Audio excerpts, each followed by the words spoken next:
जड़ी मोल न्याणी महफूज ना है तो जीअरी न्याणी सिंगार जी ठठ ठांगर करे रोड ते घुमंदी तो बिला थोड़ा ने 1 किलो मुर्गी फार्मी तू सिम नाली तो वठी और हेठ थेली लड़काईंदो वञ सवाल ही पैदा ना है। मोटरसाइकिल हिंडल में विझंदे हथ में हित टंगियूं वेंदे घर वेंदे तो माई अगे चवंदे ताकत रखो या फ्रिज में रखो कदी चवंदी तो फर्श ते रखो छो फर्श ते रखंदी तो हाँ केर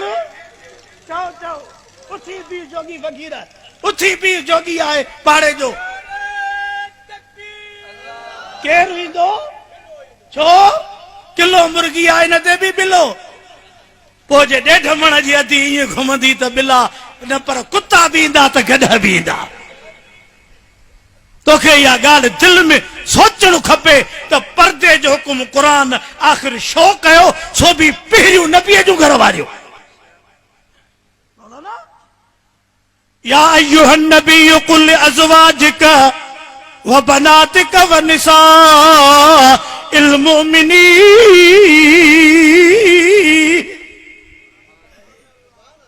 सदको वञा कुरान इन जे करे जो नमाज भी पो रोजा भी पो ज़कात भी पो हज भी पो अग में गैरत भली बेशक चुप करे कयो सुभान अल्लाह भी न चओ नारो भी न हणा मुंहिंजूं ॻाल्हियूं ॿ ॿुध पहिरियों नंबर गैरत जो अमल आ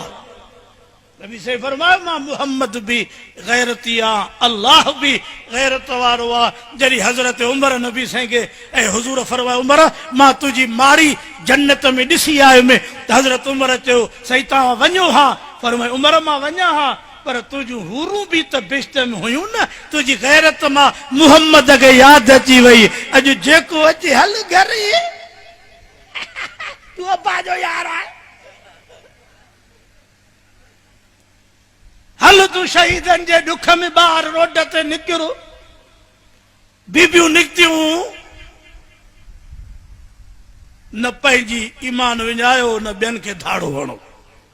ईअं जेकॾहिं का बुख थी तो रोड ते वेही करे पिन 5008 मिली वेंदई बाक़ी कूड़ हणी उम्मत जे न्याणियुनि ऐं अदरनि ऐं भेनरुनि जा पर्दा ख़त्म न कर ईअं बुख थी तो रोड ते गंज मिलंदी छड़ो बीह रहो कोई न कोई 10-10 20-20 इहे पिनण वारा भी अल्हम्दुलिल्लाह हाणे गंज करे विया आहिनि छड़ो 2 कलाक सोस में वेहनि था बाक़ी मोट ते हेड़ो रुमाल ईअं था बजियूं वञनि ॼण लूसण खणी आए तो खबर पई ते मंडन जा भी ठीका था खजन जेके टूल प्लाजम ते रोडन ते वेठा आहिनि न इन जे पोयों भी हमरा लगा पिया आहिनि पुजाए भी वञनि था खणी भी वञनि था पर इहो हुन खां भलो आ जेको माण्हू गैरत जा जनाज़ा कढे उन खां पिनणु 2 मिंट चङो आ ॾियण वारो केरु ॻाल्हाईंदा हलो खाराइण वारो केरु गैरत बुनियादी शय आ मुझे पाक नबी फरमायो रब मर्जी वारो आ बेनमाज़ी के माफ करे बेरोज़ा के छड़े पर हुजूर 3 दफा कसम खणी चयो त जेके गैरत ना है वो जन्नत में त न वेंदो पर जन्नत जी खुशबू भी न चखंदो वो मौजू मार तो कयो थम मता मुखो अगिन भी कहे न कयो होजे मता पोयों भी कोई न करे सके तो मां पंहिंजो हक अदा कयूं वञा ऐं कुरान मुंहिंजे हथ में आ न कैसा साड़ तसब या दुश्मनी जे बुनियाद ते मां गडे सडे सभिनी खे अर्ज़ पियो कयां जे भी पार्टी जमायत मजहब ऐं फिरके जा माण्हू वेठा हो पर्दे जो हुकुम सभिनी जे लाइ आ टाइम मुझे दसे जो आ लेखो भी ना है जलसो असांजो पंहिंजो आ पर हे जेको मां मौजू छेड़ियो हो न इहो पर्दे वारो ॿियो न त बि 3 बजे ताईं मुंहिंजी नियत बिगड़ल हुई पर हाणे अची वियो आहे त इन जे करे मां हिन खे हेठि खणी थो अचां पर्दे जो हुकुम शामे आहे पहिरियों कंहिंखे नबीअ जे 2 नंबर में नबीअ जूं निहाणियूं अम्मा फातिमा त दुनिया के सबक ॾेई वई उहो पर्दो कयई उहो पर्दो अम्मा फातिमा कयो जंहिंजो मिसाल दुनिया में कोन जो मिले पियो।